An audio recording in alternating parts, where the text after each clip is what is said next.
Welcome to the United States of America podcast. I am Niti and we are broadcasting live from the Food Church here on North Carolina. There we go. If you've missed past episodes, please be sure to take the time to watch the first episode and watch the rest like a documentary. We are people at peace, and we have declared peace to all the nations around the world. This is not a marketing or a promotional channel, and we are shining a light on knowledge that is being hidden from you, and we are sharing the truth about your birthright and your inheritance. We have moderators who are assisting in the comment section. Please be kind and self-govern. If you have any questions, please put them in all caps and only enter them once per show. I'm joined on air with Greg Clarkson, regenerative farmer, and ASN on Kansas. So welcome back. Yeah. How are you? Great to be back. I'm good. Yeah. we I was were joking to everybody, Niti and I were talking offline, and I haven't seen Niti for 2 weeks? It's been a while. And we're about the same age, right? I think we're real close. So we're that right in the heart of that Gen X, Generation X. And my first question, Niti, was, who knocked you in the mouth? It's just kind of the way we are, isn't it, Niti? Just tell it how it is. We just see it, and then we're just like, what is that? So I'll just go ahead and take away all the mystery. I don't know how many people know that we are the body electric. And, because we're the body electric, then our mouths are the, what do you call it? What do you call the electrical box? Gregory, you're the electrician. The breaker box. The breaker box, yeah. Like the breaker box. Yeah, so the mouth is kind of like the breaker box, and every tooth is connected electronically to an organ. And so, I don't know if you guys are very familiar. I know that you must be, Gregory, but like a lot of people might not know. But about Weston A. Price, or like Dr. Price, and their work that they did with the mouth. Just how is the mouth connected to holistic healing? Because everything presents, like disease and any issues that people have, they all present in your mouth first. Mm-hmm. And so a lot of folks have thought about orthodontics as trying to realign that. I think a lot of people just feel like, oh, those people are just so vain. But look, the truth is that we're all born with round faces when we're born. Like if you have a perfect Gerber baby face, it's that round face. And then over time, diet and environmental toxins, make people either maintain that natural, glow and beauty and whatever that all perfect babies are born with, or it all becomes distorted, based on lifestyle. And, one of the other lies about everything that's going on in the world right now is that, food is medicine and it matters. And, the corporatocracy has wanted everyone to believe that you can just put anything in your mouth and it doesn't matter. Mm-hmm. And they've really taken away the intimacy of, what you would actually put in your mouth with, everything from pie eating contests, that seem like they're, no big deal. They're really are horrible. And the fact that anybody should want to, have a contest of what they're going to shove in their mouth hole is like, it's really insulting and offensive, especially when you start really knowing how the body works. Yeah.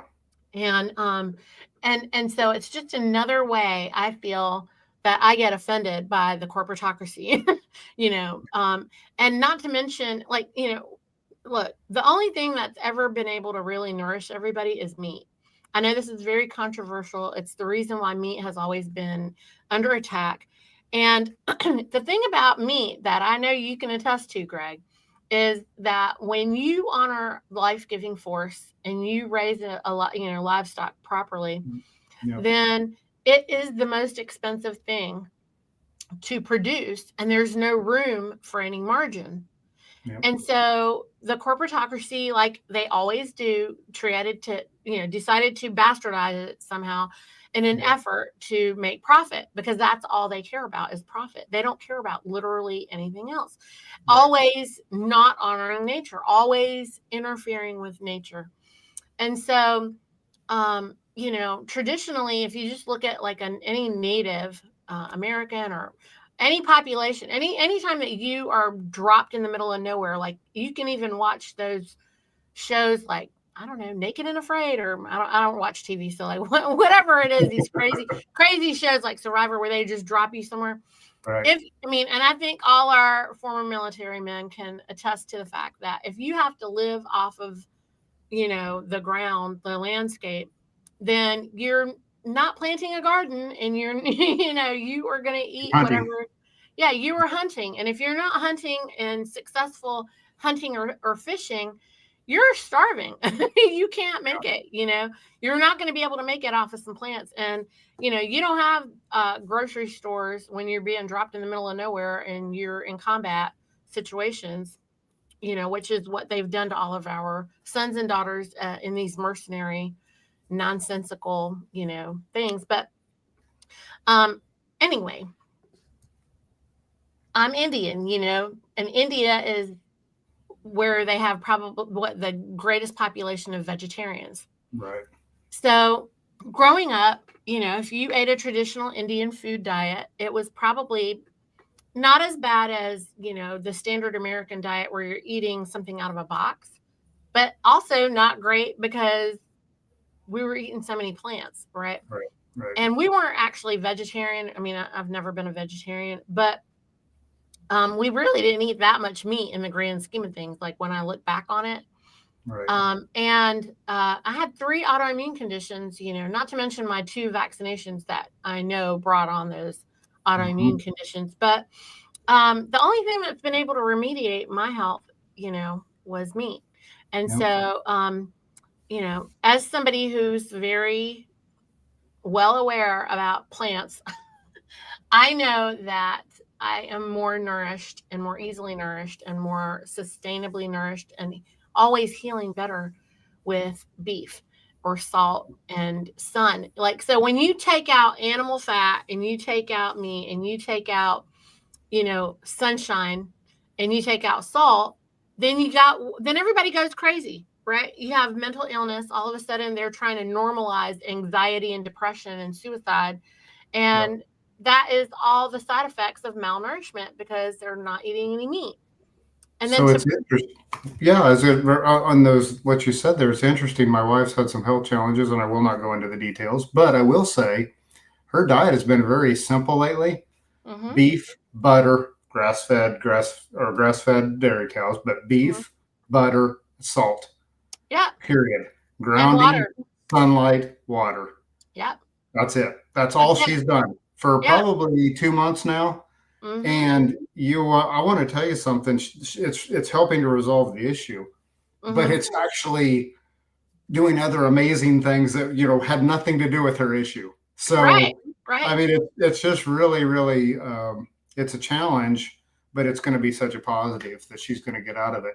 And I'll say this, we raise our own cattle. Yeah. And, so obviously that's what she's eating. And hey, Anna. Hi, Greg.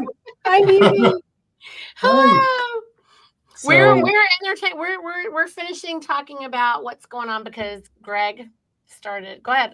Finish. Oh yeah. I'll finish up real quick. So we raise our own cattle. We have some other farm animals, but that energy that Niti had mentioned is, for me, it's the cattle. They're the most fun and they're the most enjoyable. Our cattle are forage bred. They're bred to be grass fed, grass finished, and they're very docile, but they're just fun. And, we can have a 6 or 7 year old cow and she's just fun. She, I drive out with the side by side and she's kicking her heels up in the air, happy to see me. And there's an energy there. It is tough. Processing day is tough when we do take them to get processed because they're ours. We've raised them from babies all the way up. And the cool thing about our cattle is they get birthed or born. You mean born? Wrong word. Born. They're born. they land on that ground on the land, or they on the land, and they stay there until I put them in a trailer to take them to the processor. They don't go anywhere else but our land. And so it's special. And that beef that my wife's eating is our beef, and there's energy there. And if we eat a steak out, at I can go to the nicest restaurant. Yeah, it's not as good as mine. I'm sorry, I'm biased, but it's not as good as mine. It's not as good as anything I've ever eaten off of any land. But so Anna, we were just talking about how I look like somebody hit me in the mouth. So basically. She got out of line and I smacked her, Anna. I have a device. I have a device in my mouth, and so we're breaking my palate to realign everything, because what happens is, and Rohit is doing it too. But I mean, the back of your mouth tends to narrow, and we're observing this in so many people right now because sleep apnea is a thing, and so it's the narrowing of the back of the throat. And so when what happens is they pull out all these teeth that they shouldn't pull out. And also our diet, it doesn't exercise our teeth because everybody's eating such soft food, which they shouldn't eat. They should not gnawing on bones anymore. Yeah, they should be eating bone-in meat. And so the jaw tends to go like this and then narrow in the back, and it stops the airway, and instead of stay aligned, but then it disconnects all the electrical connections properly, and the teeth become weaker because they have so much pressure on them, because they're putting too much pressure because they're not aligning properly. And so you start seeing people's teeth from being straight to kind of leaning in like this, on the jaw, because one jaw is smaller than the other one, and it puts so much pressure every time you chew. So in any case, we found this holistic orthodontist. There's only 2 of them on America. One's on the East Coast and one's on the West Coast, and we're just blessed. One of the guys is here in Wilmington, North Carolina, and so we went there. And so now the top of my palate is broken, and my whole everything is splitting, and then they're gonna put braces. So, I mean, look. I didn't want to do this right now, where we thought we didn't want to. My husband was like, "Are you going to do that?" And I'm like, "Yeah, because I don't want to be in diapers, and I don't want all these other problems." And, we can just do this real quick and fix a lot of things right now. And already he's sleeping better, because I couldn't sleep because he snores so bad. And it was something that was we were just kind of walking into that phase or whatever, and I've been watching other people. And I'm sorry, but there's no amount of diet control that you can fix, your skeletal structure that is morphed due to a bad diet. So at the end of it all, my face should get a lot rounder. The bone will grow in between, and it literally widens the palate. It realigns the mouth, which is the board for the rest of the electrical system. The distribution point. And we're watching, actually there's a bunch of other kids and families that are here in the food church that are also, going to see this incredible physician. And I can see so many shifts in those babies. Like, one of the boys couldn't speak properly. His speech was all messed up. And of course, his confidence was shot as a side effect. And now we're just watching this child bloom.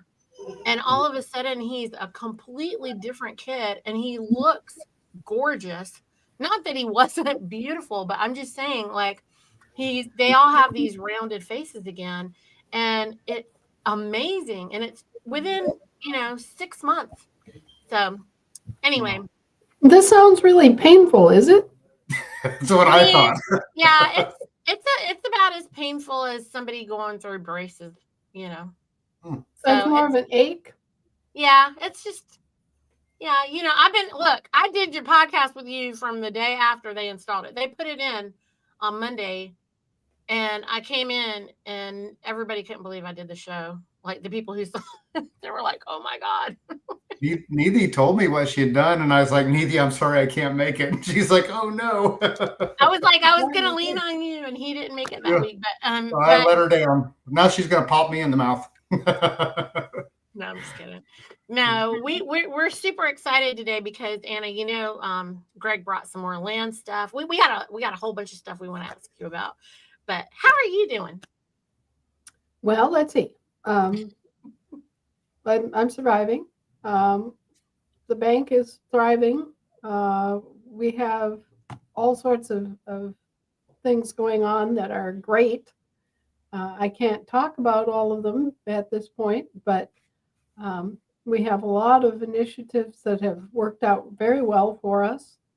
We have a lot of sympathy all around the world because now that people realize that our government isn't the British government and that we've been commandeered by these rats, a lot of things make more sense.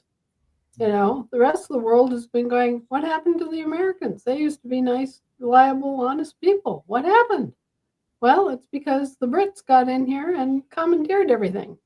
They still are. They're just looking at the wrong people. Yeah, and so now that they understand what happened to us, they are coming forward and really helping. And that is putting additional pressure on the Brits and on the Holy Roman Empire, such as it now is, to reform themselves or else to face the recognition that they're very dishonest, unstable business partners, and that you really don't want to do business with these people because they're so crooked and so self-interested. And I think that is a very powerful stimulus for them because, of course, commerce is their entire focus. And if they have a bad reputation in commerce, that limits their ability to function and their ability to form treaties and their ability to have commercial contracts that are honored and taken seriously. And it also limits the willingness of people to do business with them at all. So when they see how we've been abused by these same characters, a lot of countries are kind of stepping back and waking up and going, hey, they did the same thing to us. And so the pushback is there and it's gaining momentum, and that's a good thing. Because when we have renegade governments and renegade corporations acting as governments, we are best served by all of us ganging up on them and telling them that's not acceptable. Well, the Brits, they can only stand on the deck, right? We've already discussed their land is worthless. Yeah. So if they can't rely on the deck, meaning the boat deck at sea, they're out of luck.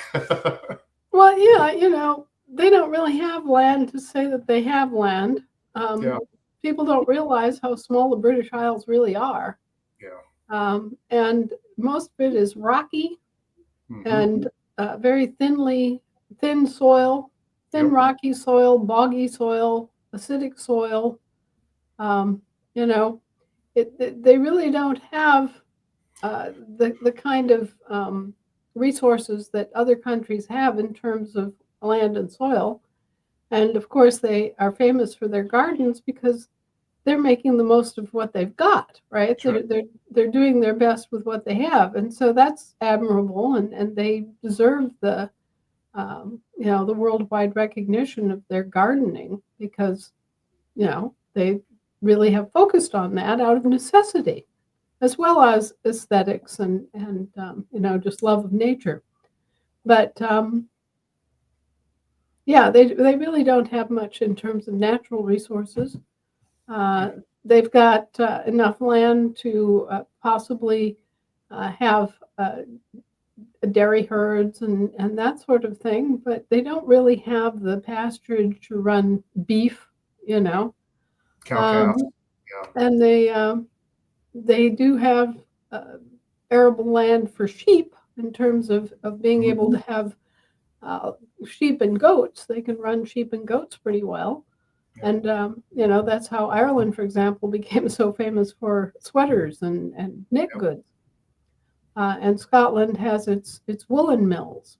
Yeah. But really, they don't have a lot of export potential beyond whiskey. I was supposed to say whiskey. whiskey, Guinness. And woolen goods and ships. I mean, that's basically their entire economy, their natural economy, is based on just very few industries, which they've developed, and those traditional industries are still what they have. Yeah, and if you think of oil and gas and minerals and stuff like that, they're anything that has to do with that, they're importing for the most part. So they have natural soft coal. Yeah, right. Which is very very soft and very polluting when it burns. It doesn't give off a lot of heat. Yep.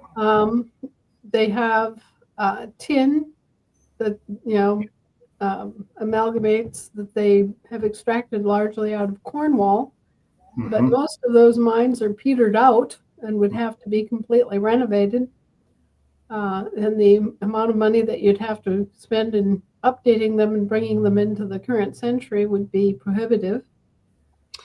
Sounds about as abnormal and unnatural as New York City. I mean, the whole thing is like, there's this whole other vast world. Yeah. I mean, the rest of the earth that we've been given as a gift. And if they would just spread out instead of making everybody, like forcing everyone to sit on top of each other's heads, then, there is plenty of beautiful, rich land and so many other places. But the corporatocracy, again, everything they do, before you came on, Anna, we were just talking about everything they do is to interfere with life-giving force and never support it, period. Yep. And isn't that what they're doing over there? Like, I mean, how invested are you in this? Like, just move. Go somewhere else. The English and Irish people are lovely. But number one, their land has been taken over by the French since 1087. Okay? And their business has been taken over by the Germans since 1700. So when you're looking at what we think of as Britain, which is a company, not a country, you're looking at something that is not really, truly indicative of the English people or the Irish people or the Scottish people or the Welsh any more than this country in its externalization in the world is American anymore. Right. Yeah. It's been taken over by corporations, by corporatists. And they're just nothing but the modern day iteration of the robber barons. Yeah. So, these are very hard men. They're they have a bad mentality that is just focused on their bottom line, and they're ruthless about it. They're competitive. They don't really care about themselves or about anybody else. They've gone 100% into the worship of mammon. And, as the Bible says, the love of money is the root of all evil. Because, these men are in love with money for its own sake. Yep, they'll do anything for it, anything. Right, they'll do anything for it, and they don't care who they hurt in the process.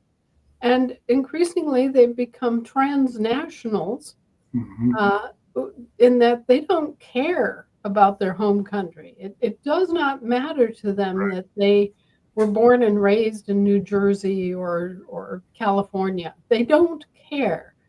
All that matters to them is their bottom line and the next sale and the next big thing. And they're totally wrapped up in the game and don't even realize anymore that it's a game. Yep. And, you see somebody like Mark Zuckerberg or you see somebody like Bill Gates.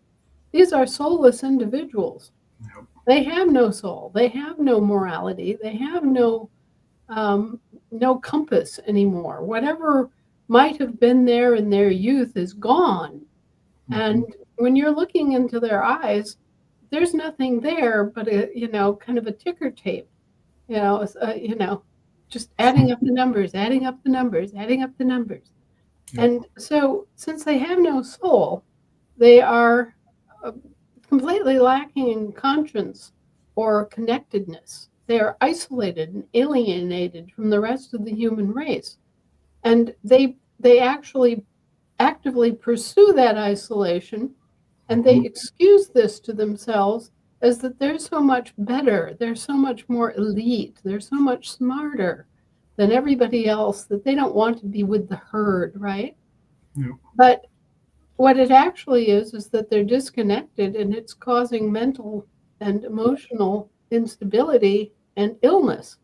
Yep. And they're actually very ill people. They're actually mentally and emotionally ill, but they're so focused on the game and on the mental wills going gur gur gur in their head that they don't know that they're sick. They don't know that they're disconnected and that this is a problem. They think that that's just great that they're disconnected. And so you meet these people, and you can always tell those that have lost their soul because they gravitate off into these little nuclear groups, and they just are just together with four guys, and they're just humming away like this, like bees in a hive. Yep. This little nucleated group of 4 power brokers, and they'll be sitting there like this in a whole room full of people, and they'll be totally wrapped up in themselves, but no awareness of anything or anyone surrounding them. Yep. And most of these guys have wives, but their wives are not part of their awareness. You go to a diplomatic event or something like that, and you see some of these characters swirling around, and their wives are always there, but their wives are sort of like a frame for the photo. They're a supporting actor, and they're there, their presence, but the wives are alienated from them too. The wives can't even break into this little conversation among the queen bees over here. And so it's very bizarre social setting, very bizarre reaction to the rest of the people in the world around them. And I really do think that these people are mentally and emotionally ill and alienated and just have lost track of reality. Yeah, they're bots because they're compartmentalized into that. They compartmentalize them. That's how the corporations work, right? Everything is compartmentalized so that no one really knows what's going on. And you see all of this happening even with the assemblies. It's a problem because people feel like, okay, well, we can't let everybody know about this yet. And it's just like, yeah, you can just tell this. We're just doing it. It's like, well, it might be better if we do this and then we tell everybody. No, just do it. Like, just talk about it. But that's what it is. That's real easy to fall into that compartmentalized thing. But yeah, it's awful that it is within their families. Remember I had asked you about, what do you call her? Catherine Austin Fitz. And you were like, yeah, she's so compartmentalized that she can't even see what's going on because in her own family, it's that way, And, well, she sees this part of it very clearly, laser focused, has it down pat, knows exactly where that piece fits in its immediate surround. But when you start getting out into the larger and larger and larger viewpoint, that's where so many of us fall down because it's more the training. It's the corporate training, Anna. I mean, they want us to learn, like even with the whole body. You gotta. Only living men have an eye doctor and an ear doctor and a whatever. Like look at our vets. Our vet has to know the whole thing about the whole animal, about a lot of animals, and we're animals too. So what people aren't really getting, and it's okay. Like I'm not here to debate this with anybody, but our entire body is one. And I'm sorry, but whatever happens in your mouth is going to affect the breasts. It's going to affect the hips. It's going to, it's all going to affect everything else. And, I have observed it for over 20 years, and you can't convince me otherwise, because it's like everything like this, what we're doing here. It's so easy when you operate in the truth. When you walk on the truth, it's plain, it's clear. There's no confusion. There's no doubt. It's just like the feeling you get at the edge of a cliff. I know what's going to happen next. I don't have to wonder. It's just, I think it's why the Industrial Revolution was so impactful, because it caused urbanization, and and that brought people off the land effectively. And once you get off the land, a farmer, they have to know how to fix everything, right? Particularly back in the old days. They knew everything there was to know about the farming operation, marketing their product, buying stuff, the inputs. You don't need to know that now, Gregory. Not as much. I do, but not as much. But if you're not on the land, you certainly don't, right?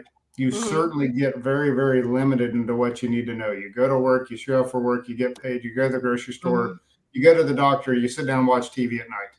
Yeah, you do bits and bots, and you can't.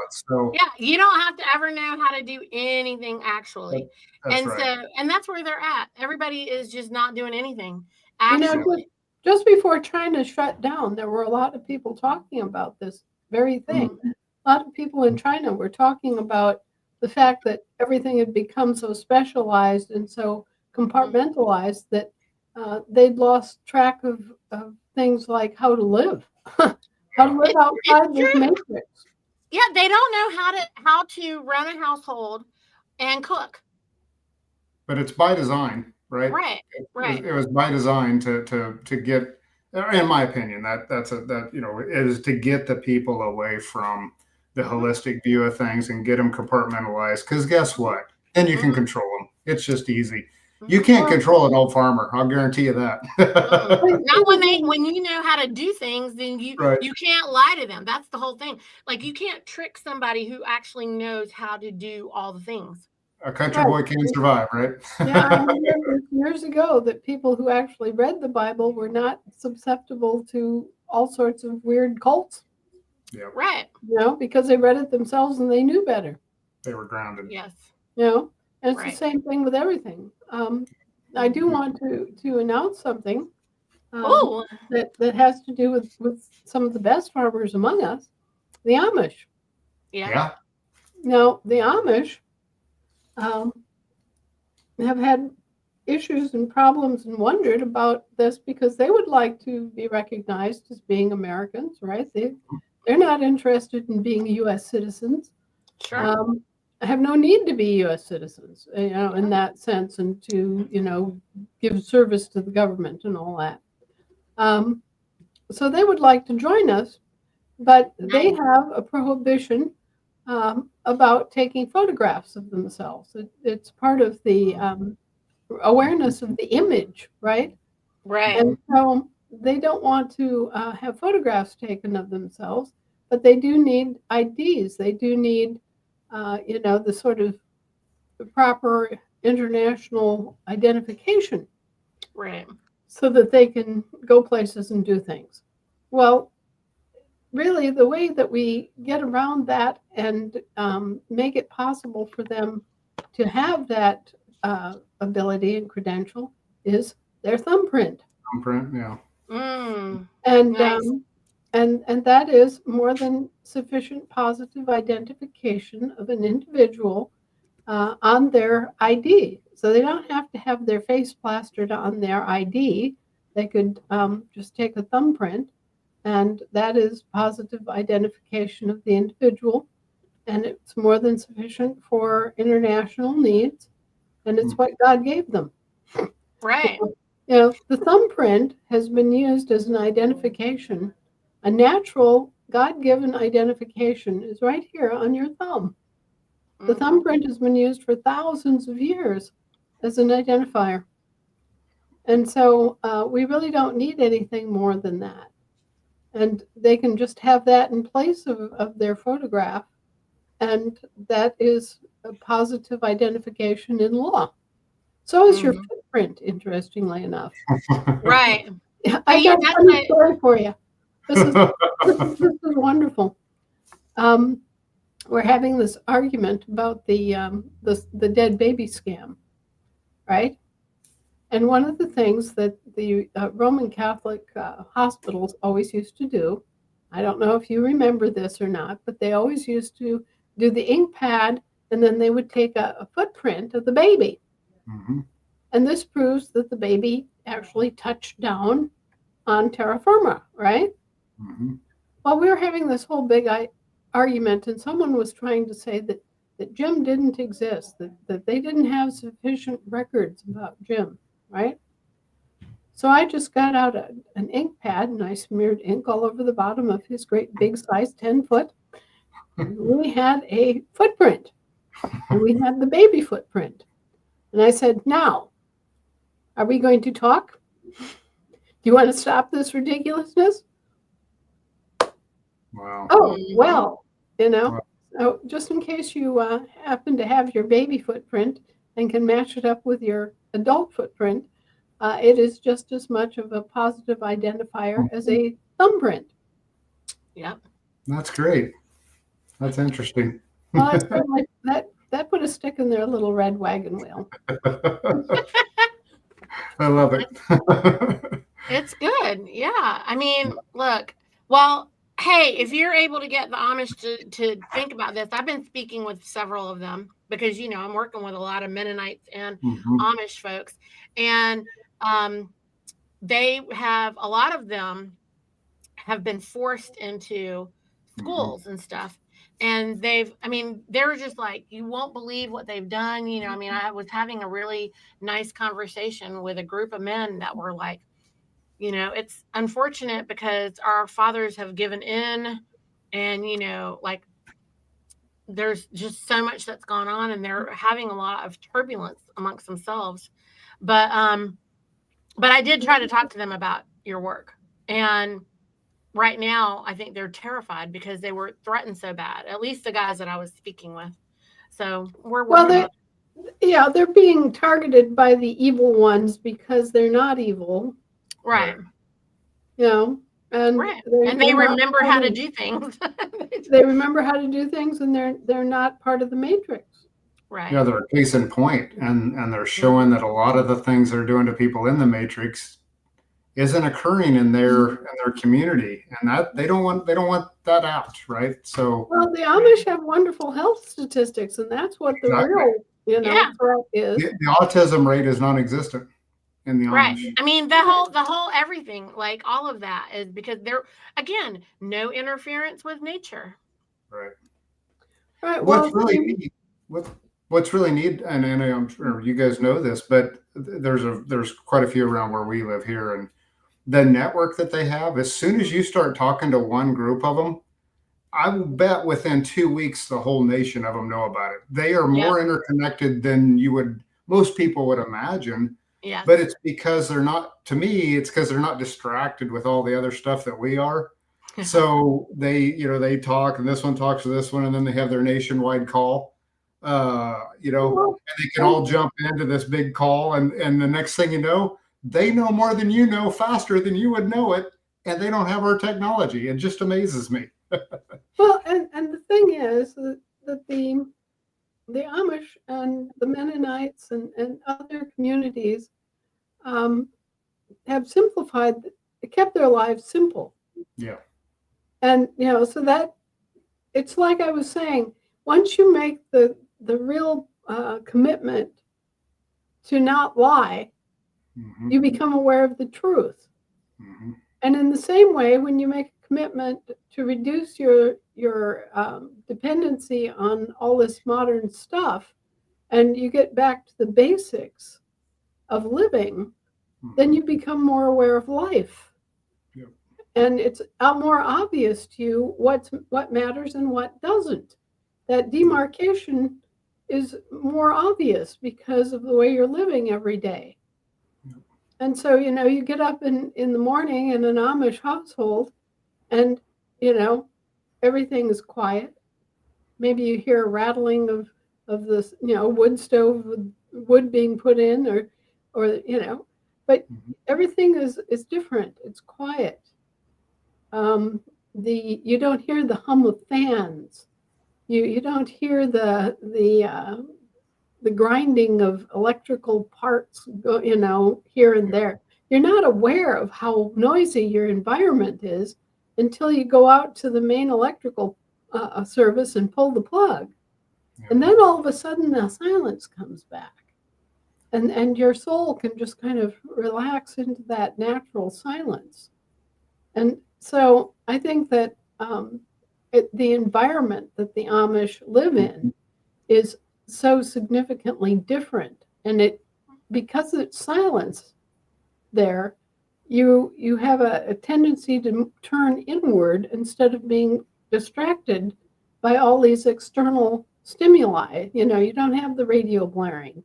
You don't have the television blaring.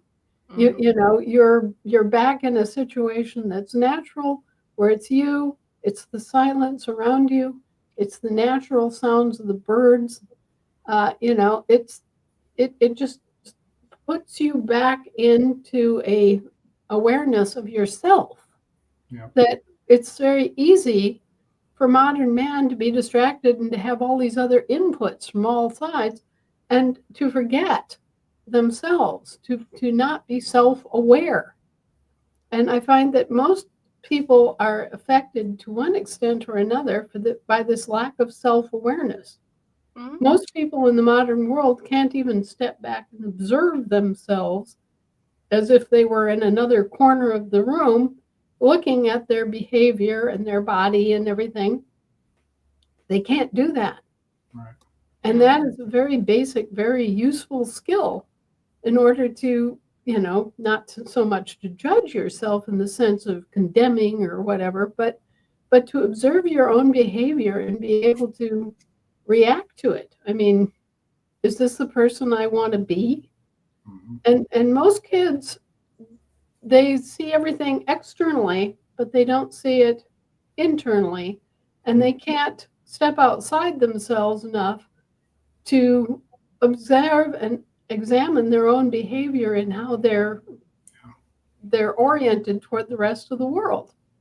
Creates a victimhood mentality.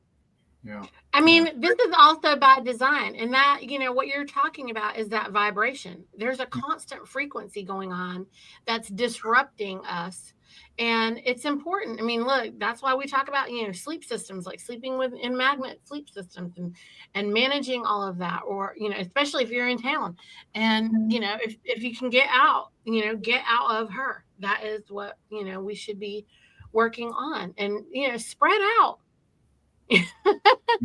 It just makes me think what the electrification did, because they don't have electrified houses, right? The Amish. And so it starts there. It starts with 60 hertz. That's the AC cycle frequency is 60 hertz. And then, like you said, Anna, you plug things in that are visually or sensory in your face and your ears, radios, TVs, internet now, of course, computers. Yeah. And then you throw in wireless, now you got an EMI, RFI, bird, and Wi-Fi and Bluetooth and all that stuff. And then 5G and, just all of this, for me, obviously our house is electrified, but we shut all the Wi-Fi down and everything down to sleep. And whenever we go somewhere and stay somewhere and I can't really control the Wi-Fi, I don't dream. I simply don't dream when I am in that environment. But when I'm home, I have vivid dreams, and it's got to be directly tied to that Wi-Fi. Yeah, that Wi-Fi. So it's very impactful on our lives. So and it's tough. Jim and I have for many years had a kid. We'll just go out and unplug from the main service. Yeah. We'll just turn it off, turn it all off. Yep. And then you have that option of listening to the silence and not having the electricity. Yep. And, living without the electricity for 24 hours is a wonderful thing. Yep. It just kind of resets you back into nature. Everybody's laughing at us. We have an outhouse. We had an outhouse built when we were building the property, when we were building the house. So it was there for the workmen. right? Yep. Well, after the workmen left, I said, well, let's Keep it, make huh? this and let's keep the outhouse and make it into something nice, you know. And so Yeah. the outhouse has been rebuilt over the years in various ways. It's been kept up. It's been uh, somewhat dandified. It's got a outdoor shower attached to it. You know, it's its own little thing. And in the summer, when the dog goes out and rolls in dead salmon or something like that, we've got an outdoor shower. And we just kids come back from the beach and they've got sand all over their legs. You know? Yep. But anyway, that old outhouse is you know, it's kept nice and clean and pristine, and we use, you know, the quick lime to get rid of the smell and the waste. And it I'll tell you what, anytime that you have any kind of a septic system disaster or anything that goes wrong with the water system or whatever, it's awfully good to have an outhouse. Yeah. You know? So, yes, we still have an outhouse. And so yeah. we're redoing it this summer, by the way. All right. Outhouse remodel. Yeah, well, you know, every once in a while, you just have to, yeah. you know, deal with it. And so this summer is I think it's been 20 years since we had to redo the outhouse. Wow. We don't use it very much, you know. Yeah. It's just there for emergencies. But there, when we first moved out here, so many years ago, and we're building and all of that, then we had the outhouse and we had it rigged up so that you could use it in the winter and it was comfortable. And, you know, it was heated, it's insulated, it has light. Well, I'll tell you what we did. We just we hooked up a propane gas lantern in the outhouse, which provided enough heat in an insulated small space and light. Yeah. So, you know, it really wasn't that much different than, you know, having your magazine and, you know, I'm telling you, people who've never lived the rural life don't know this. And now they think that outhouses have to be nasty and they have to be smelly and they have to have spiders and you know, maybe a snake in the pit. But no, it does not have to be that way at all. And you know, in an emergency, it's really good to have an outhouse. And I was I don't know 8 or 9 years old, and my grandparents on my father's side had no running water in their house. So I distinctly remember it wasn't as nice as what you were describing, though. It was a more rudimentary outhouse, but I distinctly remember that. You know, that's just the way it was when you went to grandma and granddad's house. You know, they had no running water in the house. So, and then when they got the toilet, you would have thought, you know, they were kings and queens. That first time they got the toilet and the running water in the house, they were so proud. And that hasn't been that long ago. You know, I'm not going to date myself too much, but not that long ago, really, that happened. No, and you know, people don't know this, but it was common for families to have two-seater outhouses. Yeah. I think it was. I think theirs was, if I remember right. And you know, what you would have is basically a two-seater, so that the mom could take the kids out to the toilet, or dad could take the kids out to the toilet at the same time. Yep. And you know, you just sit there like a couple of cats, and you know, everybody'd be doing their same job together. The girls would go with the girls, and the boys would go with the boys, and that was just the way it was. I also remember clothes washing day. You know, with the old wringer, the tub that they would slosh around with, and then put it through the winder thing there to dry it out, and the clothes would come out flat as pancakes. I remember washing day too. So and you'd hang them up on the clothesline with clothespins, and they'd blow in the wind, and then you'd go out and you'd take them off the clothesline, and it was once a week though. She only did laundry once a week. Well, it was a big deal. It took up a good part of your energy for the day to do laundry.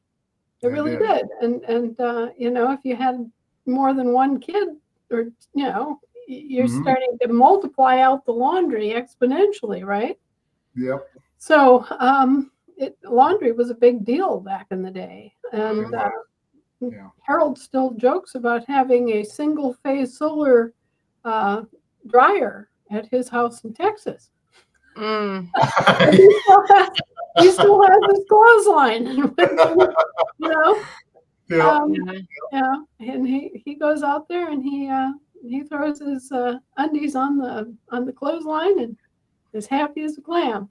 But I've always heard the thing about the 140 dryer in Kansas. One sun, 40-mile-an-hour wind, and it'll get dry quick.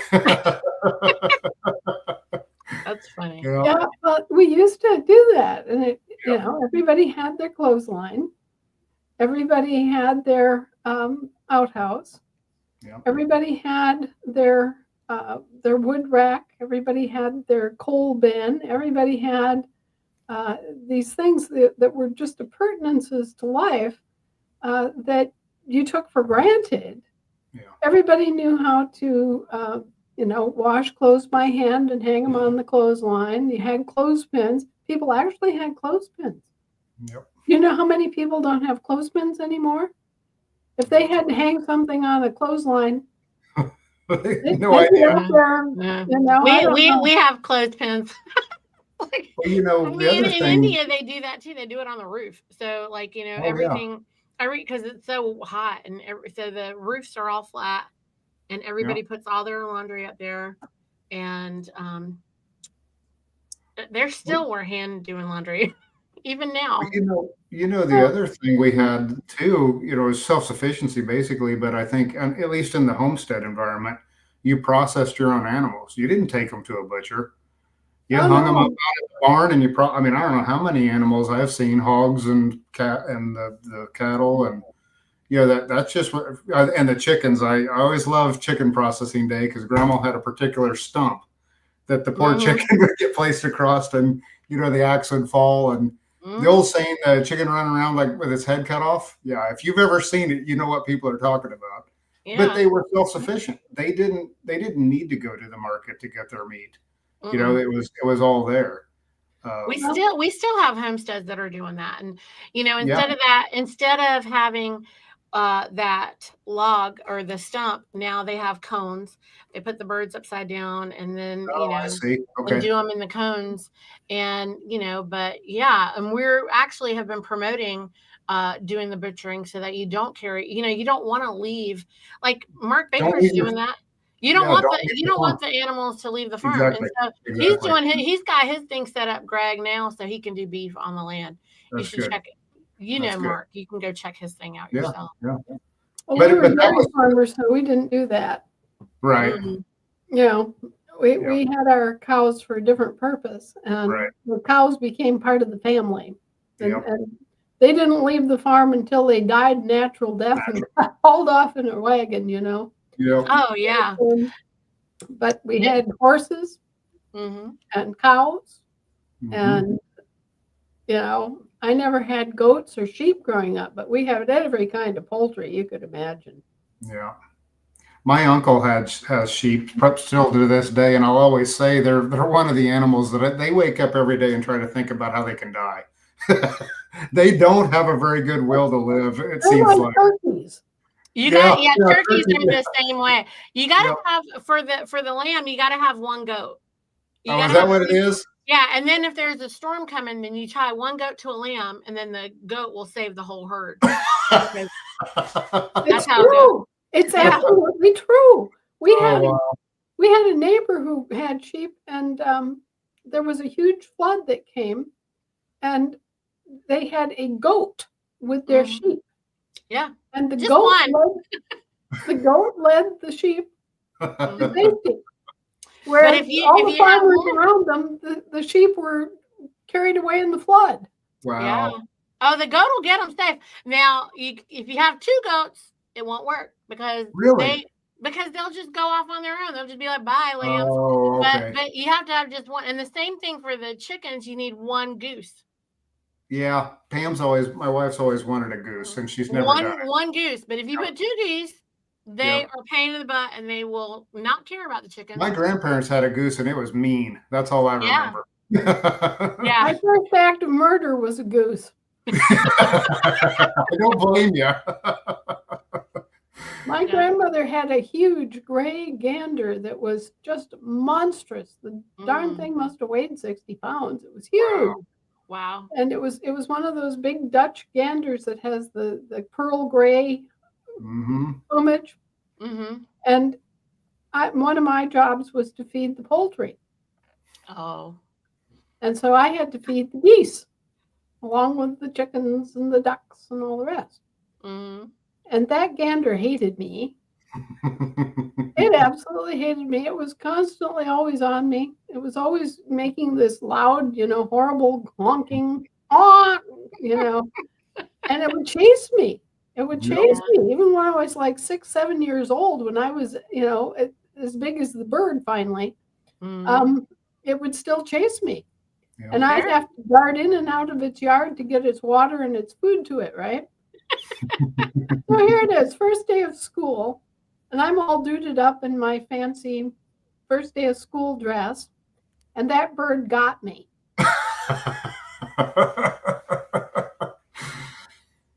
And, I'm going up over the fence. I'm trying to get away from the bird. And he took his big old ugly bill and he grabbed hold of the upper part of my back of my thigh, right under my butt, and pinched as hard as he could. Oh God! So I'm hurting. My dress is ruined.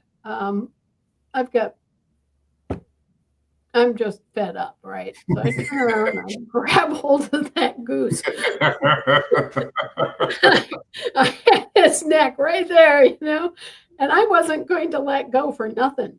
And we went flipping around. He was strong enough with enough purchase on his wings to be able to flip us both around.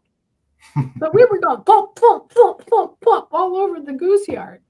And the other goose and the other animals were just, what's going on here? Finally, I killed it. Oh boy! I just held down long enough to squeeze the life out of the darn thing. I didn't even realize what I'd done right away. And then I stepped back and it's not moving. It's not moving. I'm moving. It's not moving. And then I got really scared, and I'm thinking about the consequences. This is my grandmother's prized goose. Okay, so I snuck in the back of the house, went up to my room, got cleaned up, got into play clothes, hid my destroyed dress under the bed.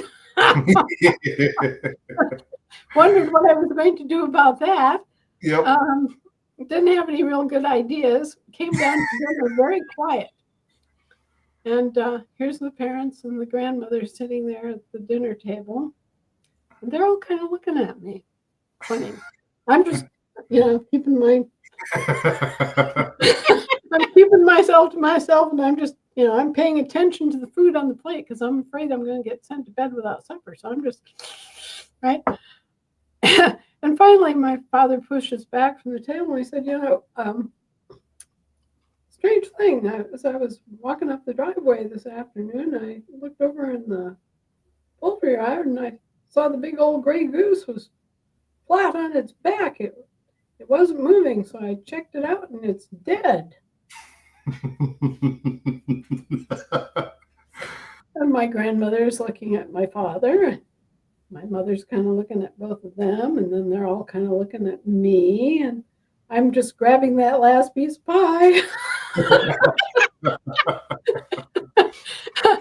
And my grandmother said,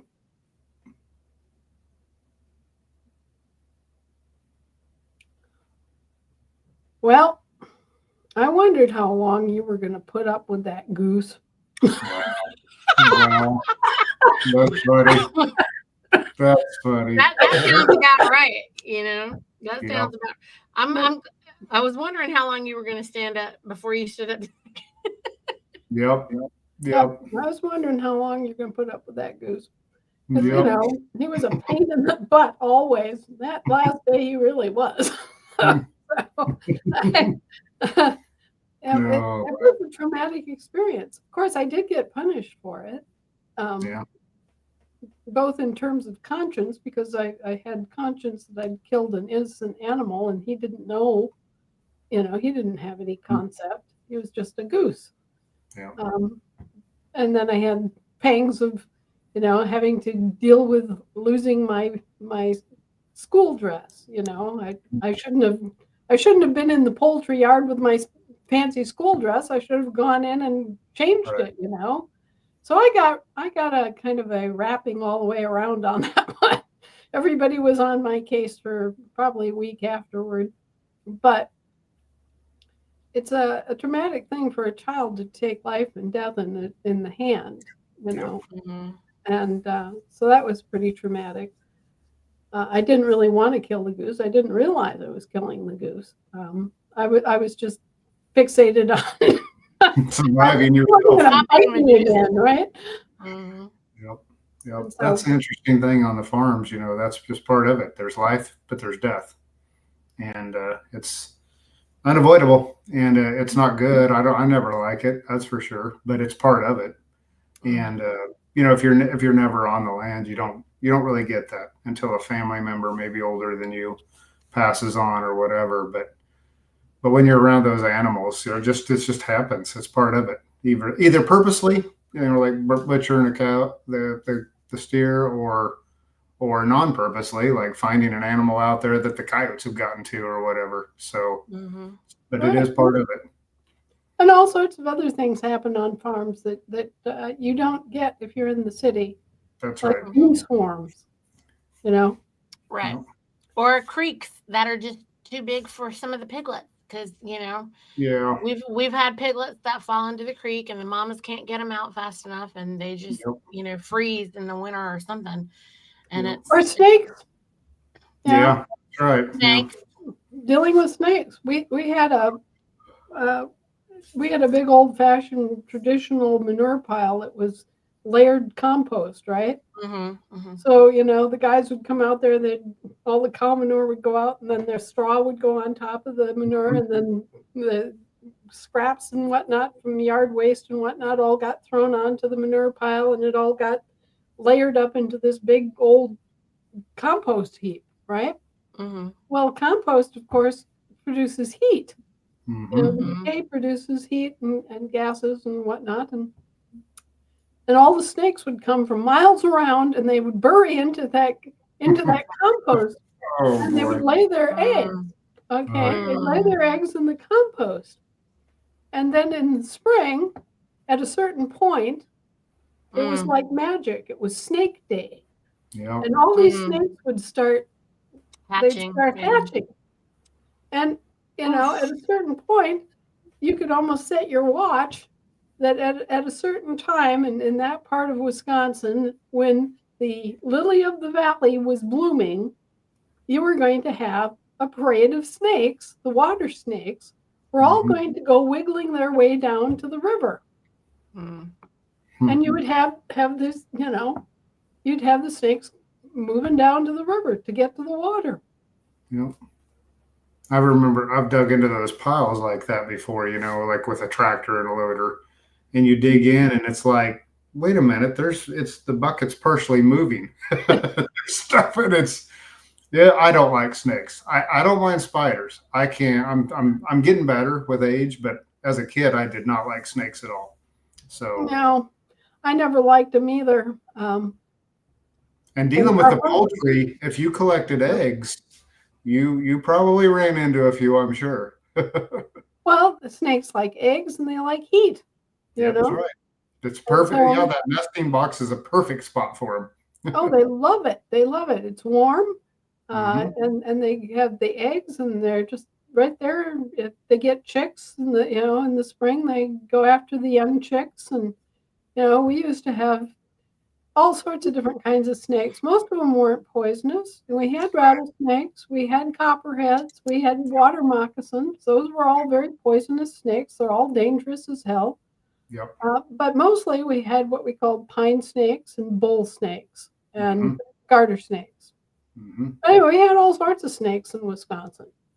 I grew up with them, and you get used to dealing with them on a farm, and that's just all. Moccasins you could kind of smell, and the rattlesnakes, if you got close, you would know you're around one, right? You'd hear the buzzing.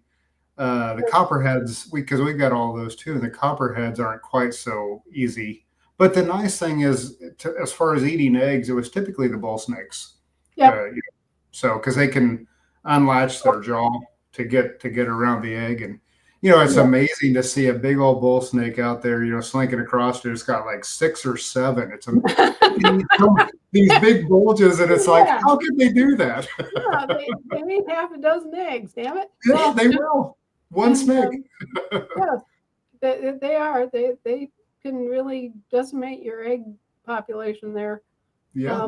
And we had them, but you get used to life being around when you're in that environment. There's just a different awareness, a different attunement, if you will, that people in the city, they might see a snake once in their life. Right. And it's a big deal. Oh, I saw a snake, and they're telling all their friends, I saw a snake. And out in the country, in most of the summer, daily. Yeah, I saw a snake. It was right around the rose bush. Couldn't figure that one out. I got a funny story for you. Just last week, I've got a big equipment shed, where I keep the tractors and stuff, and they're big sliding doors, metal building, sliding doors, and I'm sliding one of them shut for the night, and it stopped about 3 feet too short. And I'm looking around, nothing's in the track, nothing's in the way, and I'm like, what is wrong with this door? Just what I need, right? Classic thing. I'm trying to wrap up just what I need. So I open it up and I bring it across and it stops again. I open it up. In the track at the top of the door, I see a snake slithering along. Well, there was a bird's nest up there, and it was after the bird's nest. So I opened the door and let Mr. Snake slither along, slither his way down the side of the barn. See, I'm getting better with age. Go and hide underneath something, and then I shut the door. Last thing in the world you would ever expect. Well, people don't think about it, but snakes climb. Oh, yes, they do. Amazing. Yes. Here's this creature that doesn't have legs, doesn't have arms. It doesn't matter. And they climb. Complete vertical. Yeah, it climbed up. I mean, in this case, it just slithered down the side, but it was, it didn't fall. It slithered its way down the wall. They swing too. I've seen them swing. Yeah, oh yeah. That's why they scared me, because I saw that as a kid, and I'm like, my gosh, if they want to get me, they're going to get me. Well, snakes are really incredible if you think about it. They can swim, even though they don't have hands and feet. Yep. They can get up in a tree. Yep. They can swing from tree to tree, even. I've seen them doing the swinging from the tree to tree thing. It's like terrifying. Yep. And so they're really an amazing creature. But you get used to them. I did surveys for the Department of Natural Resources. I was a cartographer. And part of what I had to do was go out and reestablish old land markers that had been set in the 1930s by the WPA, and nobody had visited them since. Wow. And we were doing all this wetlands mapping in these areas, and I'd have to go out and locate these boundary markers, these, section markers and stuff. And of course, this is back in the day. This is not anything modern. This isn't like you had GPS. This was World War II era transits and compasses and stuff, and you're out there doing it on the land by hand without any electronic gizmos or stuff, right? It's all old style, and it's heavy. It's like heavy packs of things with tripods and whatnot. So I'm going out to this marshy area, and the very first thing that I'm greeted with is I park the truck, I open the truck door, and a rattlesnake falls out of the tree. practically on my head. I'm going, you know. Okay, so this gets the adrenaline running first thing in the morning. And it goes and slithers off into the grass, and I go on with my day a little bit discomfited, and I trek on down this dirt road, lumber road, into the back area where I'm having to go establish this marker. And the road is built up over our old corduroy road, where the farmers and the miners and other people have established a road across a dike between two sections of marsh. And wouldn't you know that the thing I have to find is out there. Oh, no. You have to go through the marsh. Oh, and in Wisconsin, the marshes are kind of queer in that some of them are fairly dry and you can just walk across them in wellies. Others have like floating islands of material, like it's there's water on one side, sometimes deep water, 16 feet deep, something like that. And then you've got this little island of moss and trees and stuff that's just kind of floating on top. And then you've got another section of water, and it's, So picture this. I'm out there all by myself, and I'm having to go across this area with an expanse of water that you don't know how deep it is. Then you've got one of these floating kind of islandy things. Then you've got another expanse of water. And somewhere out there is a brass marker that's been sitting there since 1934 that nobody on Earth has seen since. And it's your job to go find it. Oh, boy. All right. So there's no help for it. I have to swim for it. I'm swimming over to this island, right? And I look over, and next to me, there's this snake going. Oh no. No. My snake face. Okay, so I have this snake that's swimming along in the water beside me. Get to the island, the snake goes his way, I go my way. But I'm about going, I got all the things I want for the day, right? Okay, so I get through the whole rest of the day, don't see any more snakes, get back across this whole thing. It's about 2-3 in the afternoon. It's hot, it's sunny. I haul myself out of the water, having found the elusive brass snake. However, I'm tired. My nerves are shot. I'm not happy. Okay. And here I've got a transit set up to take the initial bearing to know where I'm going, right? So here's this transit. It's on a wooden tripod, and wrapped around the legs of the tripod is a rattlesnake. Oh, my. Wow. Wow. In the air, in the water, wrapped around my tripod at the end of the day. Jeez. I took out my service revolver and blew it to smithereens. Blew the tripod to smithereens, blew the snake to smithereens. Yep. I just had enough, right? Yep. Okay. Wow. These are a protected species. I shouldn't be admitting that. Yeah. Well, anyway, you could say hypothetically this may have happened. It's beyond the statute of limitations. There you go. Yeah. So here I have this tripod that has been blown away by gunfire, and it has bits of snake on it. I just pack up the whole thing, throw it in the back of my truck, drive back to the DNR station, park it, go home, take a bath, try to get my cool back, right? Next morning, I'm walking in, and here is the head of the Western District of the DNR walking out of the building with my boss, a guy named John L. Bugenhagen, who was about 6'5", and so they're walking out, they're walking down the sidewalk, they're walking right past my truck. And in the bed of my truck is the destroyed tripod, complete with snakeskin and bits. Okay? Now, the district commander or district leader was a short guy about my size, maybe about 5'6", 4 or 5 inches taller than I was. And this truck was a big old monster truck, so he wasn't just going to casually walk along and look into the back of the truck and see this. But my own boss certainly was. He was going to walk along there and he was going to look over there, just glancing, and he's going to see this tripod with,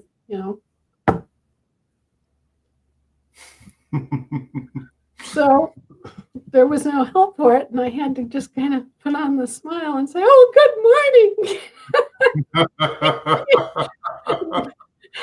And the Western District guy went on out into the parking lot, got into his nice car, and drove away. And it left me and John L. Bugenhagen kind of standing there by the truck. And of course, John has seen the whole evidence of prior day's adventures. And he says, "How's it going out there with that wetland survey?" "Oh, we're getting there done. Found another one of the missing quarter stakes yesterday." And he says, I'm sure you're, noting all of the endangered species out there." "Well, yes, sir. Yes, I'm keeping track of all the endangered species I see. I note them down in my notebook every day, and yeah, I'm sure you're taking especially good care of all the gray and swamp rattlesnakes." "Ah, yes, absolutely, sir." And he's looking at this. He's just very pointedly looking at this destroyed tripod. And he just sort of smiles and he says, "Carry on." Yeah. What are you gonna do? You said, "Yeah, the population is X minus 1.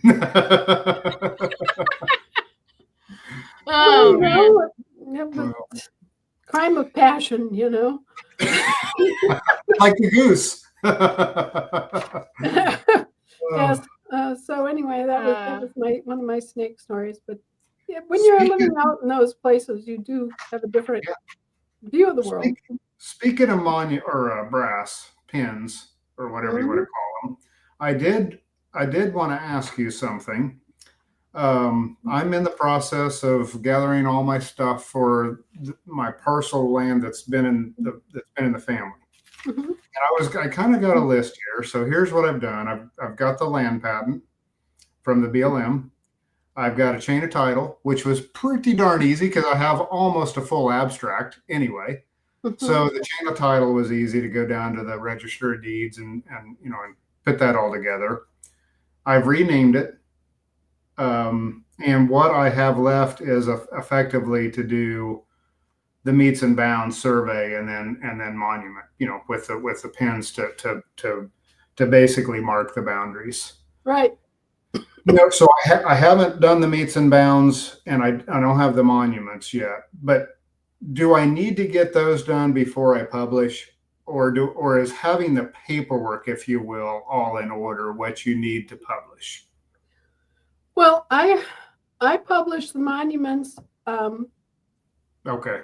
Because that way it's on the record what the monument is, what it looks like. I mean, is it a square block of granite?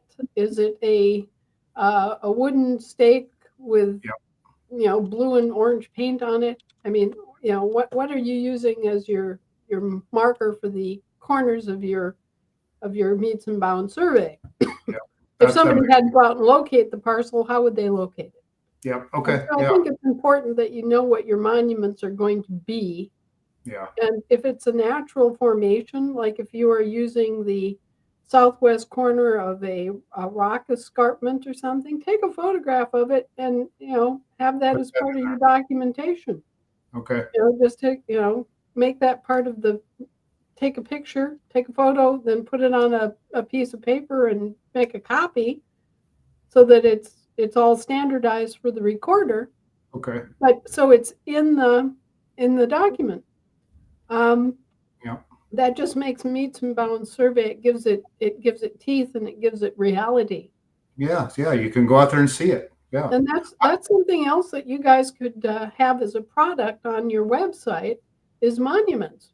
Well, that's what I was going to ask about that, because I was planning on doing just a concrete monument with a brass pin, and engraved in the brass. I was going to put the land name, and whatever other information, and then, like you said, now have a picture of that, so they know. But that's kind of a lost art, is those monuments. Yeah, so, but you can go to a foundry and you can have them custom made, and the foundry will just make up a generalized brass monument pin. A lot of different ways of doing it. You can put the pin through a log or a fence post, and all sorts of different things you can do. But the thing about brass is it doesn't corrode much. Yep. Like that pin was still there from 1930s, and I was doing this 45 years later. So it was definitely a very durable monument. Well, it's soft enough too. Like if you're driving it into a wedge, like into granite or whatever, it'll drive in nicely, it seems like. So yeah, it does. And stay. Yeah. So brass is a good material to use for monuments, for like section monuments, and wherever your lines are for your meets and bounds. Okay.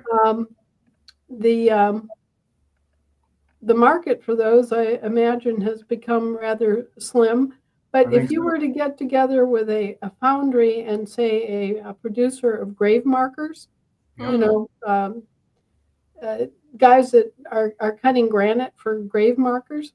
Yep. Just get a couple of sources together and make up these, say, land jurisdiction markers. Yeah.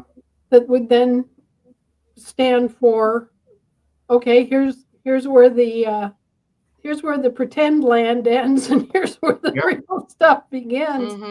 Right. Yeah, that's a great idea. I like that, because I was kind of struggling with what to do. So that's just another thing we could figure out and have ready to go for people. Yeah. And then kind of a template of the report, and like you said, we're put pictures in there, and just essentially a template of everything you need to get the whole package put together. Right. And if you were to have an example or two published on the website, where people could look at it and go, oh, okay, you do it that way, or do a little video of here I am, I'm doing a meets and bounds survey. Okay.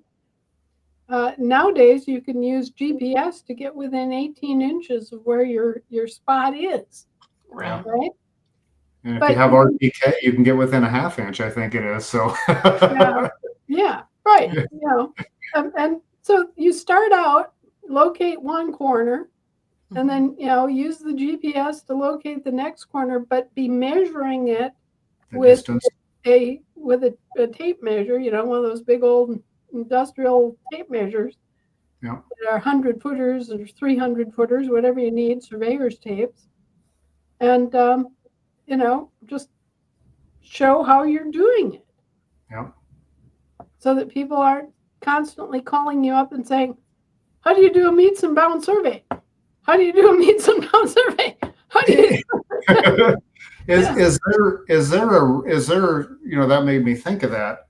Is there a normalized starting point, like northeast corner, that is typically used, or is it really wherever it makes sense to have your starting point? Well, usually when you're looking at a piece of land, and this is my cartographer days of yore, the map will show you where there is a more clear intersection point. Okay. Yeah. When, if you get an aerial map of the land that you're looking at, it'll be apparent that, okay, there's a particular section point where 4 sections come together, for example. Yep. And we'll be able to locate that one pretty easily, especially, like I say, nowadays we've got GPS. So it's a no-brainer. You're not having to triangulate. Yeah. I felt like Pocahontas out there, finding the Northwest. It was really crazy because nobody had been out there since the 1930s. But anyway, nowadays you can use GPS and you can use all the counties. All of them have aerial surveys nowadays where you can go find your particular parcel, and you locate one good solid point, and then you use that as your fulcrum to find the next one and the next one and the next one. And of course, some parcels are very irregular in shape. Yeah. And you're going to demonstrate as best as you can using the resources at hand exactly where your corner markers are. Yeah. And cadastral sometimes there might be a natural, like a creek running through that would define the boundary or whatever. So right. And creeks, meander. They change. Exactly. Yeah. You can lose land and gain land on a piece of property with a creek on it. After a big rain. Yep. Oh yeah. Well, we had a lot of that in Wisconsin. Yeah. I lived in what are called the sand counties because there was a large dump of glacial sand in that area. Yeah. And it doesn't take much to change the course of a river or a large creek when you are, when you have a sandy soil. So we boundaries shifted a lot, I bet. Well, part of the property that I inherited was eroded by the Great Flood in 1911 on the Black River. Oh, wow. And we still have a very deep ravine that was cut because the runoff from the upland came zeroing down to that particular point and cut into the ground, cut into the soil. And the narrower it got, the more velocity it would have had. Yeah. And so you have this like canyon-like cut that's right there, left over from the 500-year flood. Yeah. And, very slowly over the course of 100 years, trees have grown up in there and shrubbery has grown up in there. And, if you just look at it superficially, say from a distance, you might mistake that as just a creek or something, but it's actually the equivalent of the Grand Canyon that just goes slice right down to the river. And, keeping that from eroding has been yet another thing that. Yeah. But anyway, these are the sorts of things that you wind up when you live on the land and when you care about the land. Yeah. And it's land in large swaths is a whole different proposition than a house lot. Yeah, that's true. Yep. Greg, I was going to put your document up that you can ask her about. Oh yeah. So I took out the information, but so the family land was part of a military warrant. And I don't remember the warrant. Yeah, March 3rd, 1855. It was an act in addition to certain acts granting bounty land to certain officers and soldiers who have been engaged in military service in the United States. Our particular land was, and I took the information out here, but our particular land was given to or granted to a private captain from Cochrane's Company, Pennsylvania Militia, War of 1812. But one of the things that was really interesting that Niti and I were commenting on is the flag is the wartime flag in the upper left, but it's backwards. So what does that indicate?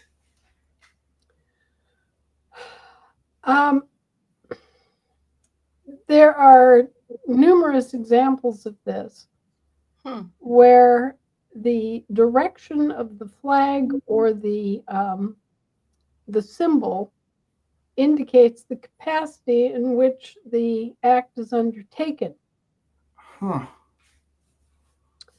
Now, and you can see it over here on the corner. You've got the Great Seal, and there's the Great Seal, and then there's the obverse of the Great Seal, depending on whether the eagle is facing left or facing right.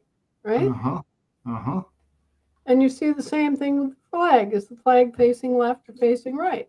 Huh. It's facing left, right? Uh-huh. The flag is blowing out to the left. To the left, yeah. So what does this mean? Peace. It means the same thing in both cases. Oh. It's an action taking place in the private. Huh. Wait, say that part again. Interesting. It's an act affecting the private instead of the public. Huh. So in this case, it's a grant, effectively. It's granting To a land private, in a private capacity right, to it is leaving the public realm and entering the private realm. Oh wow. Okay? Huh. And you'll notice the most often we use the obverse Great Seal, which stands for the private power, which the actual owners, right? Yeah. Now we can also use the Great Seal in a public capacity. We don't have to use it one way or the other. Oh, holy crap. Anyway, Uh-oh. I'm hearing this sound, and it's, like a big truck sound, and I'm wondering what it is. And they're bringing back a Suburban that was in an accident. Oh And, no. yes, one of our guys was doing some work for me and was sitting parked at a stop sign. Most of us like to stop at stop signs, right?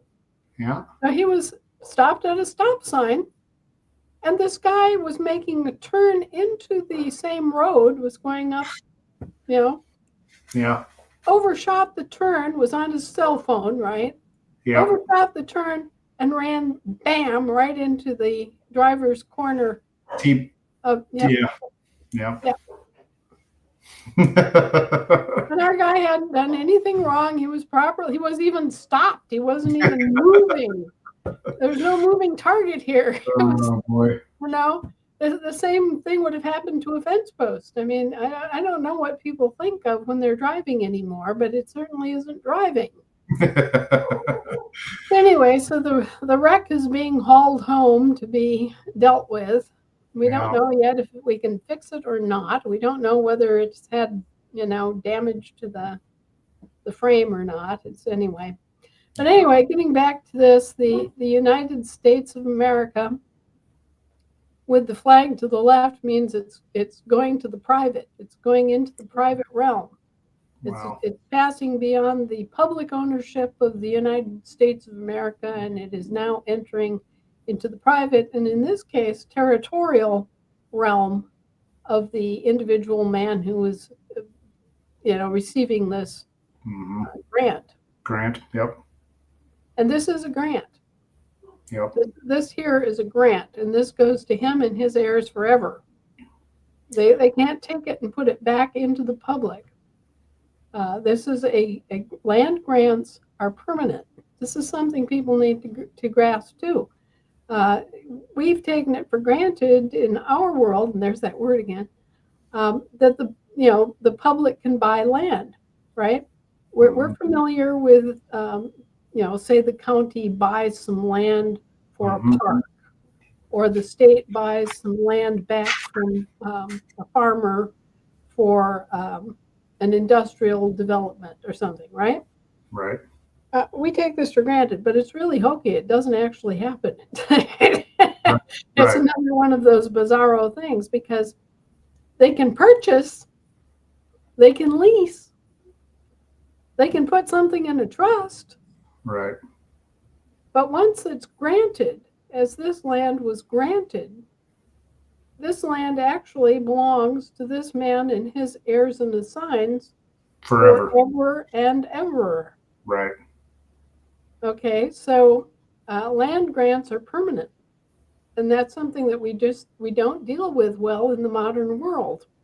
Mm-hmm. But it really caused Queen Elizabeth II no end of headaches here in this country. And so this is one of those good old examples of a land grant that was made prior to the Civil War. Mm-hmm. And it was made from the public granting to the private, and it was made from the, you see the United States of America in all caps. Yep. Okay. This is a corporate document from the territorial government.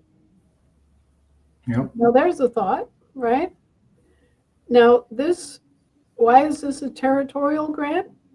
Because at the time, Kansas was a territory. Yep, that's right. And that's why it's coming from the United States of America and not the United States. Oh, wow. You see? Yeah, yeah. And it's a territorial grant. This is being made through the British territorial government. But they're making the grant on behalf of the Federation. You see? Mm-hmm. It's a territorial issue at this point because Kansas is a territory. Well, it's interesting because you talk about that in the grant, at the tail end of the grant there, it says it's for officers and soldiers who have been engaged in a military service of the United States. Right. And yeah. you see, it's a military issue. Yep. So it's under the British territorial government, yep. the British territorial United States government, right? Mm-hmm. Because they're still affiliated with all the military. They're still involved up to their knickers in our military. Right. Okay. So yep. This is a typical military land grant made prior to the Civil War for service in the armed services of the United States. Now, what's interesting is this one was actually, did I take the date out? No, if you look at the bottom, so that it was from a act of Congress, 1855, March 3rd, 1855. This got executed actually after the Civil War in 1866. Okay, well, it makes even more sense then, because after the Civil War, of course, there was no American subcontractor to make the grant. Oh, yeah. Yeah. So what they're doing is they're acting on behalf of the Federation because, of course, they can't make land grants. Right. Right. So they've already assumed. And interesting, another interesting thing is if you see down there at the bottom, it says it wasn't signed by Andrew Johnson. It was one of those where they whatever the word is, they empowered somebody else to sign on their behalf. I'm losing the actual word, but in that area where it says given under my hand at the city of Washington. Right. That I felt that was really interesting to see. The city of Washington is again an indication that this is the territorial government. That's what I was wondering. Okay. Yep. So, and it's also, I like how they did this, and I've seen this a lot as I've been kind of pouring through some of this stuff, but they're giving you how many years after 1776 that this happened. After, they call it end of the independence of the United States, the 91st, basically the 91st year after 1776. And I've seen that a lot on these where they talk about how long it's been since independence was achieved effectively.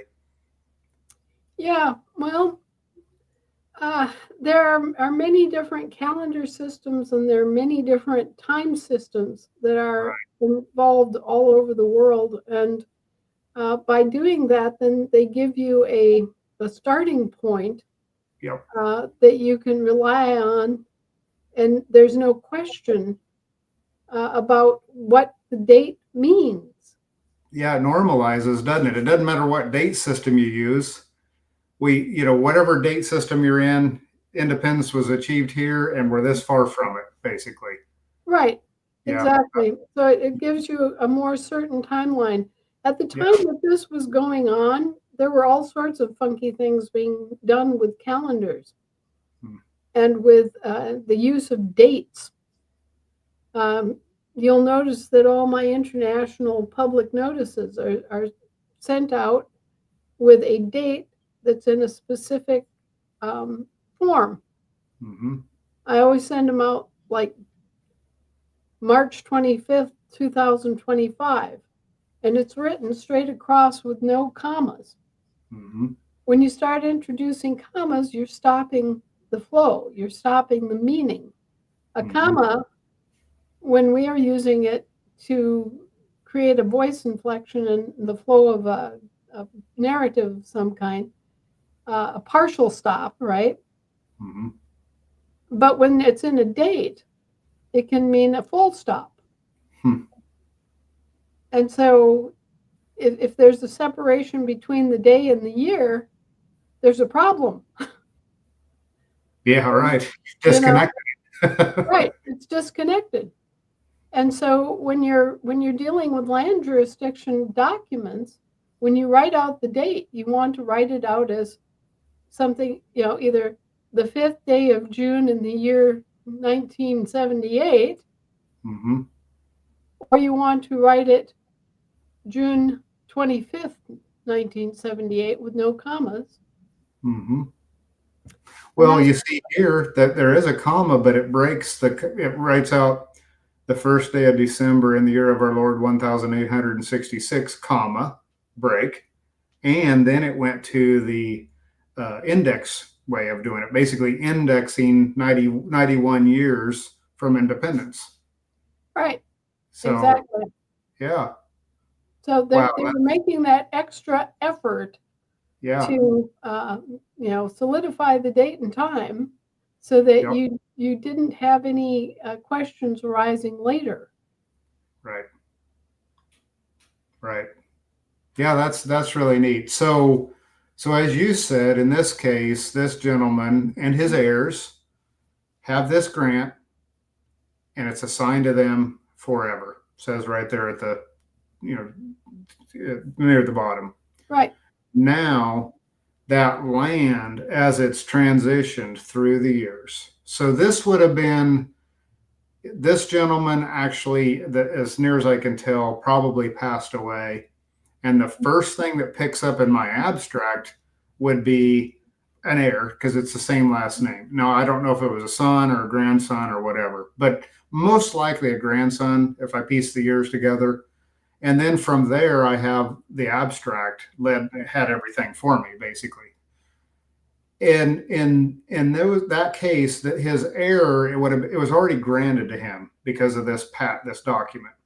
Now, the first person, I'll just say, when it was transitioned over, I'm going to use a vague word, but it would have had to have been granted from this gentleman's heir to the next person or the next people, right?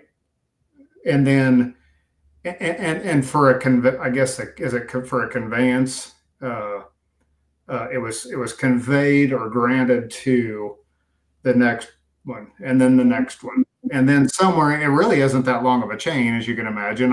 We had a little squabbling through the years in my family, which was kind of fun to dig through, as so-and-so evidently didn't like so-and-so in the family, all that. But it was a clear, demarcation, and so it would have been granted all along. And then the last people that had the land before me was my mom and my aunts, and they're the only ones that would be alive in this whole chain of events. They're the only people alive, living women in this case. So I was thinking about that. It's kind of interesting because the reason you're publishing this, right, is you're publishing this to say, here, here's all this information that I publish, and anybody that wants to dispute that, you have 60 days to dispute that. And it's kind of part of the way I'm looking at that, and I'm thinking to myself, well, my mom and my two aunts are the only ones that are still alive that know anything about all of this, and they clearly granted it to me and my wife, now for a conveyance, for a purchase, of course, or in this case, we purchased it from the family. But I was just trying to think of how, you were talking about land grant cannot be taken away, period. It's forever. So that granting needs to happen. This gentleman had it granted to him and his heirs, and in this case, the heir granted it to here, and they granted it to here. And there's instead of a chain of title, which is the title system, there's really a chain of granting that's happened. I think that's the key, isn't it? Absolutely, and you'll find a situation in patents that's the same, where you'll have a single land patent, but it will pass hands. Okay, so, interesting. Now, a patent is an heir jurisdiction description. Mm-hmm. The meets and bounds is a land jurisdiction because it's a physical measurement, right? Mm-hmm. Mm-hmm. And then you have a title, which is the British system. So you've got three different systems there. You've got the physical survey. Yep. You've got the title description. Description, right? Yeah. And then you've got the patent. Wow. I'd never thought of it like that. That helps a lot, putting it all together. Yeah. And when you have a meets and bounds survey, a land description, and a patent, and they're all together, there is no other claim possible. Right. And granting, the act of granting is a land jurisdiction act. Right. Yeah. And the title deed is sea jurisdiction stuff. And the act is the deed, right? Yep. And then you've got the patent. Okay. So which is heir. So the patent's heir? Patent's heir, yeah. Okay. So how do we, is it possible for us to take something from a patent and convert it to a grant? Well, the main thing is you want to claim all this, right? Right. You want to locate a patent if there's been a patent issued, like the U.S. patent on through the BLM. Mm-hmm. You want to capture that patent as well as everything else, right? Right. So you want your physical survey, mm-hmm. whether it's meets and bounds or whether it's established by some other physical descriptor, right? You want your physical survey, you want your title, and you want the patent if a patent has been issued. Mm-hmm. All three. So when you have all three, you've got what? You got air, land, and water. Mm-hmm. Yeah. And it's yours. And there's nobody else with any other claim to it. There's nothing in any jurisdiction that anyone can say, oh, well, we have an interest. Because it precedes anything that they would ever have an interest from, right? Right. I'm going to take this call, guys. Just hold on a second. Okay. Yep. Yeah, Niti, I don't have it blocked out or cleaned up, if you will, but I have another parcel that was from the July 2nd, 1862. And this was this thing we in the Western states, I guess, you always hear about the land grants. Mm-hmm. There's kind of just a general term, the land grants. Well, that was this act of donating public lands to the several states and territories which may provide colleges.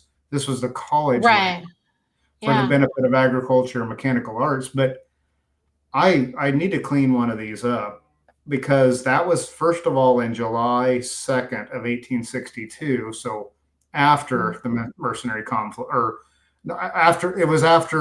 it's a magical time, right? It was 1855 was prior, and 1862 was after a lot of shenanigans happened. I'll say it that way. Right. So that was something that I found interesting. It doesn't have the flag, which it's not a military warrant like the one is that we had up earlier, but it is granting. It is granting, and it's was also at the same time frame, actually. 67. It was in 1867. Hmm. It came from a different act of Congress, I guess. So, I guess it makes me wonder, is this, well, that goes back to a lot of questions start to pop up, but that was very, very helpful to think about the three jurisdictions being represented there. Right.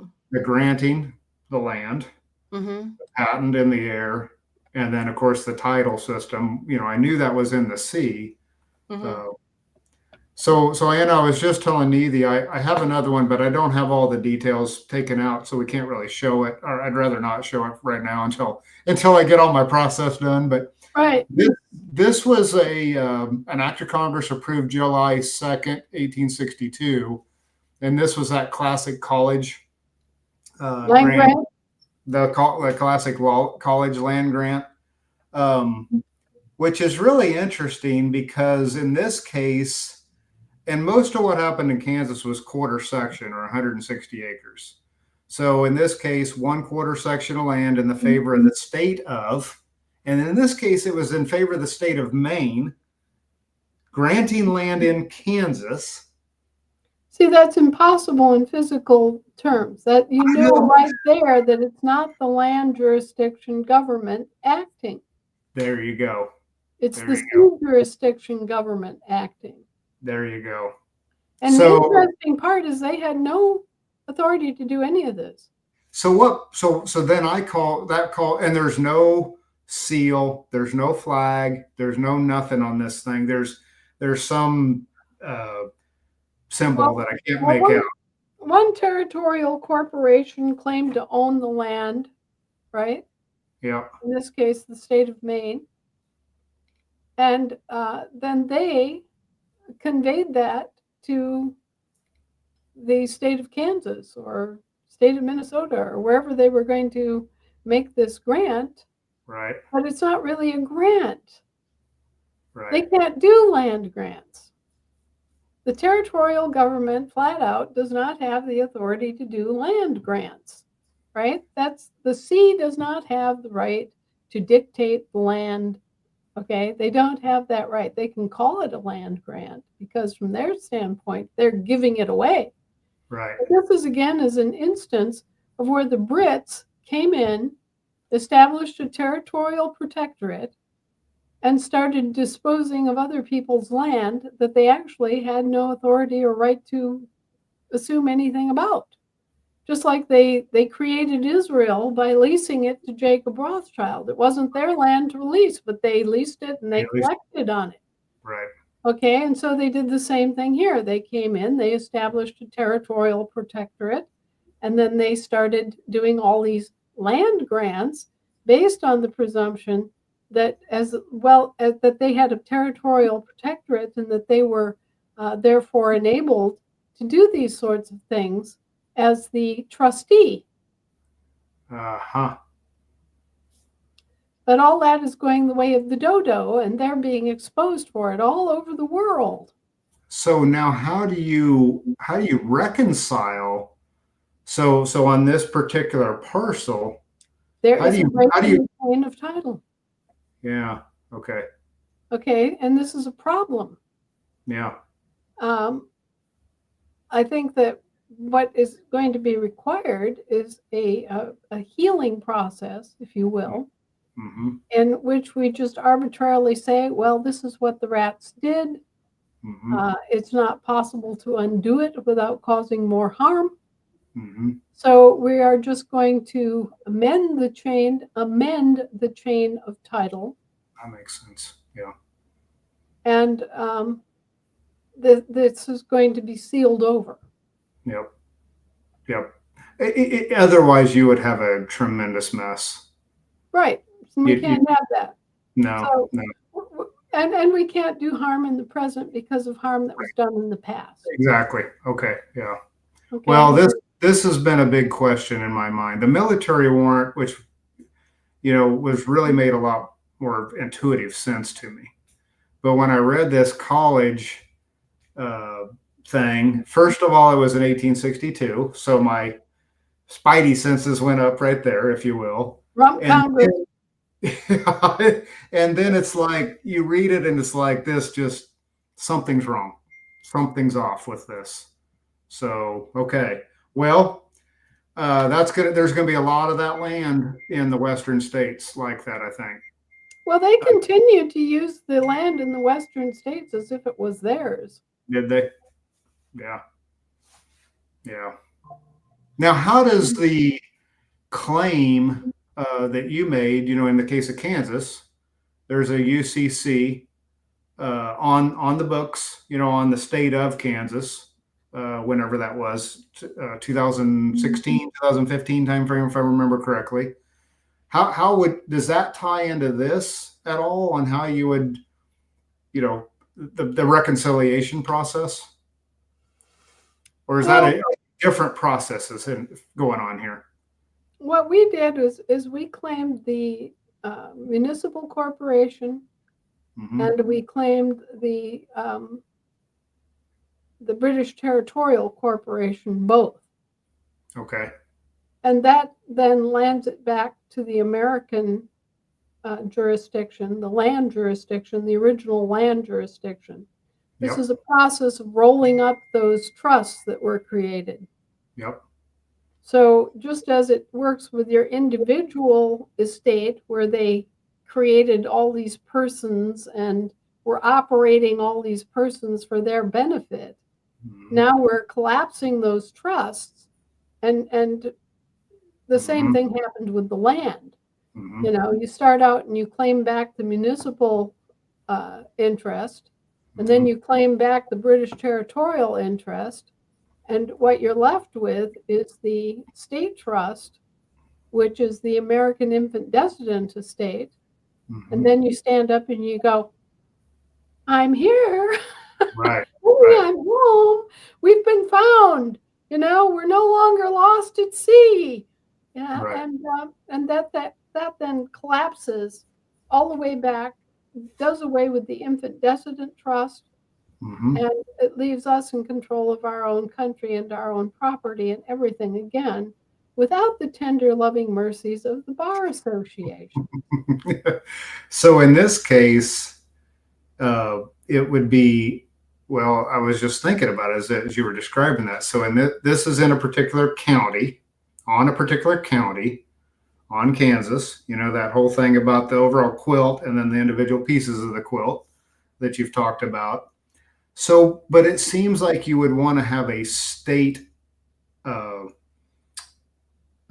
process, if I'm thinking of the right word, to clean that. It's going to need to be done state by state to clean this up, essentially, is what I'm trying to say. So each state's going to have to figure it out. Now, it doesn't mean we all have to do it different. If you could figure it out and somebody adopts the process, that would be, but each state has its own right to figure out how they want to handle it. Right. And each state is, how can I put that? Each state is its own nation state. It's its own country, right? Right. So each state has to develop its own means of healing. Right. We've been wounded, okay? We all have to heal. Yep. And it doesn't matter that the wound was 160 years ago, all right? Yep. So I think that what we will do is we will develop an omnibus solution to this, and we will submit that for adoption by the states. Yep. And, we'll just explain the problem. We'll explain how it came about. And we will ask the state assemblies to adopt the omnibus healing measure. And we'll probably even call it the healing measure, because we're healing the chain of title. Right. And we have consistency from state to state, which is very helpful in this case. Right. And so that this issue is taken care of. This is what I call a housekeeping measure. Yeah. Where, just like formally enrolling the states that were formed after the Civil War was a housekeeping measure for us early on, so that all 50 states were on equal footing and were in the same jurisdiction and could operate. Yep. Now, this is a healing measure that is healing the break in the chain of title Yeah. that occurred when these seagoing corporations came in and fraudulently presumed the right to dispose of property that didn't belong to them. Well, you know what's always bothered me about this is, and this really ties it all together, but what's always bothered me is now I realize after talking to you is they gave something away that wasn't theirs to begin with to colleges, and in my opinion, to buy the colleges off so they could control them. And even to build colleges. And to build colleges and therefore control. And yes. So you talk about indoctrination, right? Well, that's where this started. This is what the Romans did. Yeah, okay. When the Romans went in and conquered a people, the very first thing they did was to take over the schools and the professions, yep. and to mold the schools and the professions in the Roman template. Yep. And to, talk about the glories of Rome and the wonders of Rome and the value of Roman citizenship. Does this sound familiar? And then gradually over time, people who grew up in this system of the tribunes would forget who they were. Mm-hmm. They'd forget their own language. They'd forget their own history. They'd forget their own culture. And they would become Romanized to the extent that they were identifying with the Romans when they were not Roman by any stretch of the imagination, by nature or history, and they could never be Romans. They would always just be second-class citizens of Rome. Mm-hmm.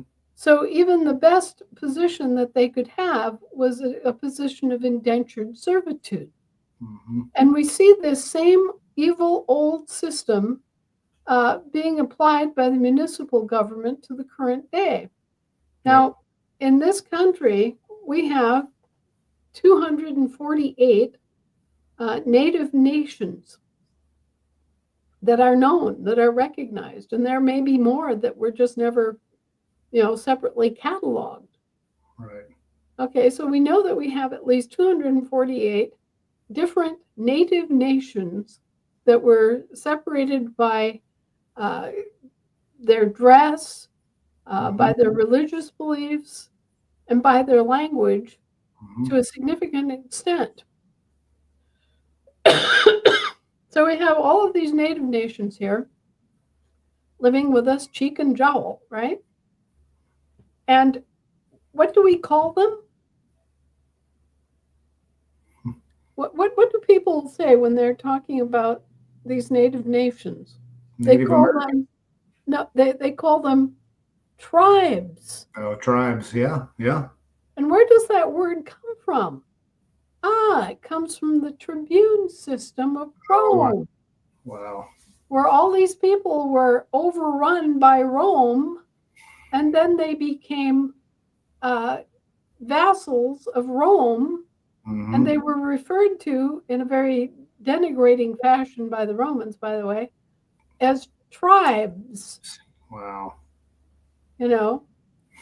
And so they were tribes because they paid tribute to Rome. And because they were under the government of a Roman tribune. And their court system was a tribunal. Yeah. Okay, are we putting these pieces together now? Yeah. So the last thing you want to be if you're a native nation is to be called a tribe. Tribe. Because in the current day, it means that you're a corporation, you are a corporate franchise, you owe your life, your body, and everything else. You're a slave to Rome, and you're always going to be, in one way or another, paying tribute to Rome, whether it's in terms of your labor or if it's in terms of your land. And in this case, the Roman municipal government tried to latch onto their land. Yep. And they tried to say that they owned the land because they owned the tribe. Yep. Isn't it ugly? They just never stop. Well, and You know, they are exceptionally stubborn, and they think that their way is the way or the highway. And I've had to deal with this for 50 years. Wow.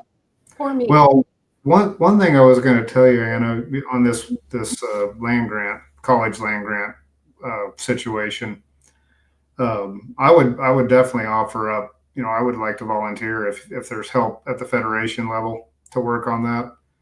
I'll offer up and volunteer to be a part of uh, helping with that, because that's something that's going to need to be, as we move forward with this land recording office. There's going to be a lot of the land in Kansas that's going to be that situation. So I'll definitely volunteer to help out and work with whoever that would make sense to work with. Yeah, well, the Federation can set up sort of an omnibus act as a template. Okay. Yeah. And then we can give it out to all the state assemblies for their individual action on it. I like that. Okay. And we can explain what happened and why it's necessary. Yeah. You know, sometimes out of necessity, we do things that are unusual. But in this case, I don't think it's questionable. Right. Well, if you, like you said, it was something that occurred, well, in this case, 160 plus years ago. Well, about 160 years ago on this one, actually. But to unwind it at this point would cause significant harm. Right. You know, and not in just this case because it's my land, or, you know, what I'm calling my land. It's so vast. I don't know what it is, but I think on BLM I could try to. I've really gotten pretty good at using the website.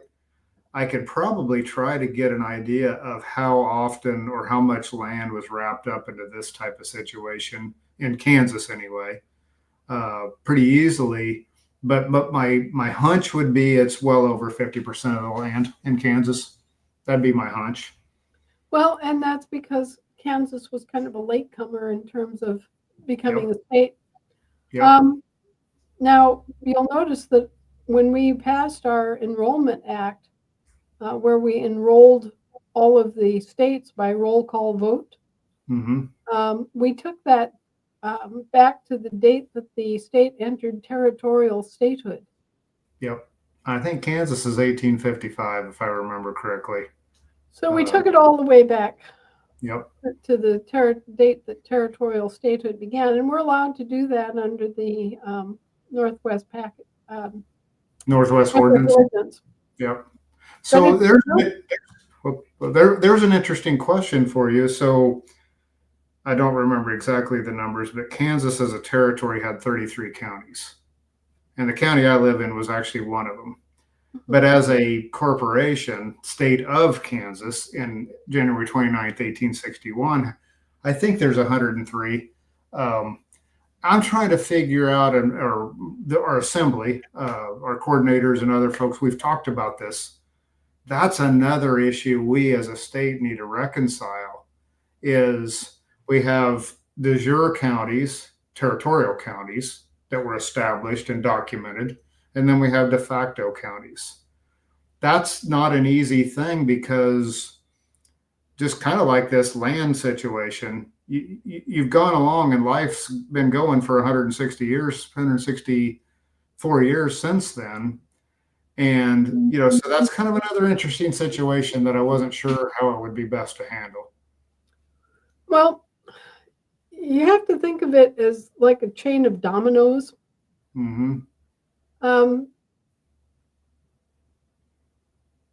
The American claim comes through the territorial claim.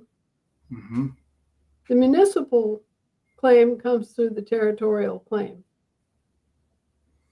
Okay. You know, you've got a spectrum here. You got the American, you got the British territorial in the middle, and you've got the municipal on the other side. Okay. Yep. So in a situation where they have the Brits have made a land grant to land that they don't really own, but which they are controlling in a trust, in a military protectorate, then The municipality is in the same relative position in that any claim that they make has to come through the Brits, Right. and any claim that we have has to come through the Brits. Right. Because they're the middlemen in Yep. this system of things. Okay. So what we want is we want to claim back the municipal grants and patents, everything that's here. Mm-hmm. We want to then claim back everything that the Brits had and move it back to us. Yep. You know, it's like you hit the domino over on this side and it goes clink, clink, clink, clink.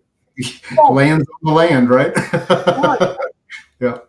Right. And then finally it's American, it's all American. You've got your air, you've got your land, you've got your sea, you've got everything back together where it should be under your government and not theirs. You see, so the military warrant kind of cleaned. Yeah, the military warrant kind of cleaned that up. The first one, the one that we popped up there by going public to private, like you described. That if I'm thinking about that correctly, that would have been going from public to private or to land to be granted in the land jurisdiction to that living man. So that one's kind of clean, if I think of it correctly. And so there's going to be quite a bit of that. But like I said, there's going to be a lot of this other that, like you said, dominoes are going to have to fall the right direction. Well, stop a moment and think about this. Our public is their private. Mm-hmm. Yep. Yep. And our private has nothing to do with their private. Our private is their public. Yeah. Yeah. It's true. It's a mirror. Yeah. So when they're talking about their national security and everybody thinks it's our national security, no, it's actually their national security that they're talking about, that they're trying to protect from us knowing. Right. Because if we knew, we would say, ball, Right. and we'd have the same sort of kickboxing contest that we've got right now, where we are intent on kicking out the usurpers and taking back our property assets and getting this whole mess straightened out. Yeah. But it does not look good for the Brits. They have their own problems. They have their own lack of authority within their own system. And then they've come out and they've been trying to muddle about in somebody else's country. So there's just no end to them. Yeah. Anyway, guys, it's past 2:00 there, and I have to move on. Well, thank you so much. This is super helpful for me on the land patent. I'll say that in general, the whole land patent process. So it kind of stands into view when you think of it in terms of jurisdiction. Yeah. It helps me a lot. I'll continue to dig and dig and dig, and now with that paradigm, it's going to help me as I dig more and try to put things in jurisdictional order. Try to find time to listen to Lisa's podcast from today. We went through a whole bunch of stuff about the constitutions and how the constitutions are aligned in the same way. Jurisdictionally? Okay. Right. Okay. So try to listen to that. That'll help. I will. Thank you. All right, guys. Hugs and kisses. Everybody do well. Thrive. Be alive. Have fun. Good to see you. Glad I'm back. Bye all. Yep. Yay. Thanks, guys. We'll see you next Tuesday. Whether we want to or not.